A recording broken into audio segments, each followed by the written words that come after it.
பூமி சிதா சீரியல்ல இப்போ ஒரு வேற லெவல்ல மாயச்சலமான எபிசோட் வந்திருக்குன்னே சொல்லலாம். ஏகப்பட்ட ரகசியத்த வந்து போட்டு உடைக்கிறாங்க. மிஸ் பண்ணாம ஃபுல்லோடையும் கேளுங்க. இந்த வீடியோ எனக்கு பிடிச்சிருந்துச்சுன்னா லைக் பண்ணி நம்ம சேனல் கண்டினியூவா ஆதரவு தாங்க. சித்தார்த்துலேருந்து எல்லாரும் வந்து பூஜையை வந்து செஞ்சுட்டு இருக்காங்க. அப்பன்னு பார்த்து ரகுவரன் மட்டுக்கும் வந்து யோசிச்சுட்டே இருக்காங்க. டேய் நம்ம என்னடா செய்ய போகிறோம்? மாமா ஆல்ரெடி நம்ம எல்லா விஷயத்தையும் வந்து செஞ்சாச்சு. வேடிக்கை பார்க்கறது மட்டும்தான் மாமா உண்டு. சரி பார்ப்போம் என்ன நடக்க போகுது அப்படின்னு சொல்லி யோசிச்சுட்டு இருக்கிறப்ப, இனிமேட்டு இங்கே இருந்தால் சரிப்பட்டு வராது. நம்ம மட்டும் கோயிலை விட்டு வெளியே போகலாம் அப்படின்னு சொல்லிட்டு 2 பேரும் வந்து எஸ்கேப் ஆகலாம்னு சொல்லிட்டு போயிட்டுருக்காங்க. அப்பன்னு பார்த்து சித்ரா வந்து வராங்க. என்ன நீங்கள் எதுவுமே பேசாமல் என்கிட்டேருந்து வந்து பார்க்குறீங்க என்ன அப்படின்னு சொல்லும்போது, அதெல்லாம் ஒன்றும் இல்லை அப்படின்னு சொல்லி மனு வந்து சமாளிச்சுட்டு இருக்கிறப்ப, ரகுவரன் உங்கள் கூட வந்து முட்டாள்தனமாக ஒருத்தவங்க யோசிப்பாங்களே கோவப்பட்டு, அவங்க எங்கே போனாங்க சாவித்திரி? சாவித்திரியா? நீ கேட்குறல்ல நான் எல்லாத்தையும் சொல்கிறேன்னு சொல்லிட்டு சொல்ல வராங்க. அதெல்லாம் ஒன்றும் இல்லை. சும்மானு இரு மாமா வா போகலான்னு சொல்லிட்டு கையை பிடிச்சிட்டு அப்படியே வந்து கூட்டிகிட்டு போயிட்டே இருக்காங்க. என்ன பண்ணணும் ஏது பண்ணணும் சுத்தமாக தெரியல அந்த இடத்துல. என்னடா அது சத்திய சோதனையாக இருக்கே அப்படின்னு சொல்லி யோசிக்கும்போது, அப்படியே மந்திரம் தந்திரம் மூலியமா எல்லா விஷயத்தையும் வந்து கண்டுபிடிக்கிறாங்க. அங்கே போய் ஒளிஞ்சுக்கிட்டியா? நான் உன்னை சும்மா விட மாட்டேன். இப்பயே பாரேன் அப்படின்னு சொல்லிட்டு அந்த இடத்துல பொம்மி இருக்கிற குளத்துக்கு பக்கத்தில் வந்து உட்கார வச்சிடுறாங்க சாவித்திரியை. அவங்க வந்து உட்காந்துட்டு இருக்கிறப்ப, இங்கே எப்படா நான் வந்தேன் ஒன்றும் புரியலங்கிற மாதிரி யோசிக்கும்போது, கரெக்டாக வந்து பொம்மி வந்து பேச்ச ஆரம்பிக்கிறாங்க. "ஏ சாவித்திரி நீ எங்கே போனாலும் நான் உன்னை சும்மா விட மாட்டேன். அதனால பத்திரமா நான் உன்னை அமுச்சு வச்சிருவேன். இதுதான் நடக்க போகுது பாருன்னு சொல்லி அந்த இடத்துல வந்து சொன்னோன்னே, ஐயய்யோ! என்னடா அது இப்படியெல்லாம் நடந்துருச்சேங்கிற மாரி யோசிக்கும்போது, கரெக்ட்டா வந்து சாவித்திரி வந்து வந்துடுறாங்க. "என்னம்மா நீ இங்க வந்துட்ட? எல்லாத்துக்கும் காரணம் வந்து யாருன்னு தெரியல. மாமா தான் வந்து சித்ரா கிட்ட வந்து சொல்லிட்டா. சித்ரா தான் வந்து இது மாரி ஒண்ணு அங்கேருந்து கொண்டு வந்துட்டாப்புல இருக்கு. என்னடா சித்ராவ கூட சமாளிக்க முடியலன்னா, அவைங்க 2 பேரும் எதுக்குடா நமக்கு?" அப்படின்னு சொல்லும்போது, "தெரியலையேம்மா. நமக்கு வந்து அவங்க 2 பேரும் தானம்மா இருக்காங்க. அவங்கள மட்டும் தாம்மா நம்ப முடியும். இப்ப என்னம்மா பண்ண முடியும்? நமக்கா அவங்க போராடிட்டு இருக்காங்க. கமண்டலமும், ஜார்ஜானியாவும். ஆனா அது பிரயோஜனப்பட மாட்டேங்குது.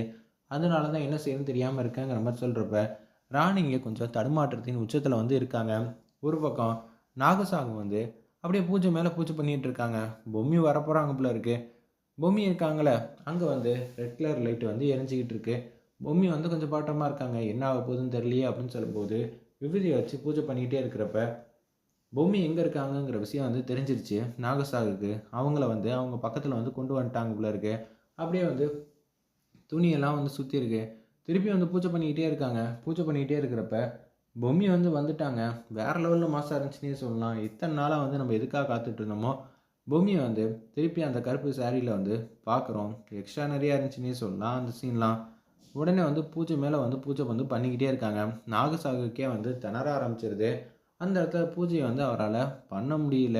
இருப்பினும் வந்து ராணிக்கு குடுத்த சத்தியத்தையும், தர்மத்தையும் நம்ம நிலைநாட்டியே ஆகணும் அப்படின்னு சொல்லி யோசிக்கும்போது தான், நாகசாகு வந்து சொல்றாங்க, "நான் இந்த பூஜைய வந்து செய்யறப்ப, நீ கொஞ்சம் தடுமாற்றமா ஆவமா" அப்படின்னு சொல்லும்போது, ராணி வந்து இது எல்லாத்தையும் வந்து ஃப்ளாஷ்பேக் சீன்ல வந்து அந்த ரகசியத்த வந்து உடைக்கிறாங்க. நாகசாகு, "இந்த பூஜைய வந்து நான் செஞ்சேன்னு வச்சுக்கயேன், எனக்கு என்ன ஆகும் தெரியுமாம்மா? நான் வந்து பத்திரமா வந்து போயிடுவேன். இருப்பினும் நான் இந்த பூஜைய வந்து செய்யறேன் உனக்காக" அப்படின்னு சொல்லும்போது, "சாமி வேணாம் சாமி. இது மாரிலாம் பிரச்சனை வரும்னு தெரிஞ்சா, நீங்க இந்த பூஜையே வந்து செய்ய வேணாம்" அப்படின்னு சொல்லும்போது, உடனே வந்து, "இல்லம்மா, உனக்கு எப்படி பொம்மி வந்து பெருசா இருக்கா? உன்ன விட உனக்கு பொம்மி தான் பெருசுன்னு எனக்கு நல்லா தெரியும். அதே மாரி தான்ம்மா குடுத்த வாக்குக்காக நான் என்ன வேணாலும் செய்வேன். நான் சொல்றது மட்டும் கேளு. இந்த பூஜைய நான் செய்யப் போறேன். அதில எந்த விதமான மாற்று கருத்துக்கும் இடம் இல்ல. பொம்மி அக்கா வந்து பெருசா தெரியிறாங்களோ, எனக்கு சொன்ன வாக்குறுதி தாம்மா வந்து பெருசு. அதனால நான் இதிலேருந்து பின்வாங்க மாட்டேன்." அப்படின்னு சொல்லி பூஜை வந்து பண்றாங்க. 2 மாலைய வந்து குடுக்குறாங்க. நம்ப ராணிகிட்ட, "இந்த மாலைய வந்து பத்திரமா வந்து வச்சுக்கம்மா. ஒரு மாலை வந்து பொம்மி இருக்கிற குளம் இருக்குல்ல, அதில படியில வந்து போட்டுரு. இன்னொரு மாலைய வந்து தண்ணிக்குள்ள வந்து போட்டுரு. போட்டு முடிச்சோனே வந்து நான் வந்து வருவேன்ம்மா அங்க. அங்க மாயாஜாலம் மூலியமா வந்து வந்தோனே, நீ என்ன பண்றன்னா, உனக்கு அந்த வித்தியாசம் தெரியும். நான் அங்க வர ஆரம்பிச்ச உடனே வந்து பொம்மியானது அந்த குளத்துக்கு பக்கத்தில வந்து இருப்பாங்க. அப்படி இருக்கும்போது, இங்க தண்ணீல இருக்கிற மீன் வந்து என்ன செய்யும்னு நான் சொல்றேன்." அப்படின்னு சொல்லிட்டு இருக்காங்க. "நீ 3 வாட்டி வந்து முங்கணும் இந்த விஷயம் எல்லாம் தெரிஞ்சோனே. அதுக்கப்புறமேட்டுக்கு பொம்மி மீனுக்கு வந்து பொம்மி எங்க இருக்காங்கிற விஷயத்த வந்து காட்டி குடுத்துரும். இது எல்லாம் வந்து நடக்கும். இது எல்லாம் நடக்கிறப்ப பொம்மி வந்து பழையபடி அங்க வந்துருவா. வந்ததுக்கு அப்புறமேட்டுக்கு தூங்கிக்கிட்டே தான் இருப்பா. ஒரு 6 மணி நேரம் ஆகும். அவ வந்து எந்திரிக்கிறதுக்கு. அப்படி எந்திரிச்சிட்டான்னு வச்சுக்கயேம்மா, பல மடங்கு சக்தி கிடைக்கும். இந்த 6 மணி நேரம் வந்து பொம்மிய வந்து நம்ம நல்லபடியா பார்த்துக்கணும். ஏன்னா, அதுக்குள்ளே வந்து கமண்டலம் இல்லை தமன்னா எல்லாரும் சேர்ந்து ஏதாவது பிரச்சனை பண்ணிட்டாங்கன்னா பூமியால் எதுவுமே செய்ய முடியாது, திருப்பி வரவே முடியாது. அதையும் நான் இப்போ சொல்லிட்டேங்கிற மாதிரி நாகசாகு வந்து சொல்கிறாங்க. இது எல்லாத்தையும் வந்து நீ தான் பத்திரமா பார்த்துக்கணும் அப்படின்னு சொல்லும்போது உடனே வந்து சித்தார்த் என்னை மன்னிச்சிருங்க, நான் இப்போதைக்கு அந்த கடமையை வந்து செய்கிறதுக்காக போகிறேன், நான் வந்து போகிறேன், என்னை மன்னிச்சிருங்க, நீங்கள் என் மேலே வந்து மிகப்பெரிய நம்பிக்கை வச்சுருக்கீங்க, ஆனால் எனக்கு பொம்மி அக்கா தான் இப்படி ஒரு வாழ்க்கையை வந்து கொடுத்தாங்க, பொம்மி அக்கா தான் எனக்கு எப்போதுமே வந்து முக்கியங்கிற மாதிரி யோசிச்சுட்டு அப்படியே சித்தார்த்தை விட்டு அப்படியே அந்த குளத்து பக்கத்தில் வந்து வரலான் இருக்கிறப்ப பாயும் நம்பூதிரியும் அங்கே நிற்கிறாங்க. உடனே அவங்க பெட்டியில் வந்து ஆல்ரெடி அந்த 2 மாலையை வந்து ராணிக்கிட்ட கொடுத்தாங்கன்னு சொன்னேன்ல, அந்த மாலை வந்து இவங்கள்ட்ட வந்து இருக்குது. ராணி வந்து கேட்குறாங்க, இந்த விஷயம் எப்படி உங்களுக்கு இந்த மாலையெல்லாம் தெரிஞ்சிச்சு? இந்த கோயிலில் ஒரு சித்தர் இருக்கார்லம்மா, அவர் தாம்மா வந்து நடக்க போகிற விஷயத்தை எல்லாத்தையும் சொன்னார். ராணிக்கும் பாதுகாப்பாக இருக்க சொல்லியிருக்காரு, அதே மாதிரி பொம்மிக்கும் வந்து பாதுகாப்பாக இருக்க சொல்லியிருக்காரு. நிச்சயம் நம்ம பொம்மியை வந்து பார்க்க போகிறோம்.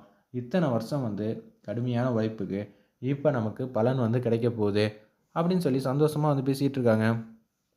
சரி சாமி அப்படின்னு சொல்லும்போது சித்தர் வந்து சொல்லிகிட்டு இருக்காங்க, இப்போ பொம்மியும் காப்பாற்றணும், ராணியும் காப்பாற்றணும், இது ரெண்டுமே வந்து முடியாத காரியம் இல்லை, கண்டிப்பாக முடியும், நான் சொன்ன மாதிரி செஞ்சிங்கன்னா உங்களால் முடியுங்கிற மாதிரி சொன்னேன். அந்த இடத்துல வந்து பாயும் நம்பூதிரியும் எல்லாத்தையும் கேட்டுக்கிட்டு இருக்காங்க. நீங்கள் சொன்ன மாதிரியே வந்து செஞ்சிடறோம் சாமிங்கிற மாதிரி அவங்க வந்து விளக்கம் வந்து கொடுத்துட்ருக்காங்க. வேறு லெவலில் மாசாக இருந்துச்சுன்னே சொல்லலாம் அந்த சீன்லாம்.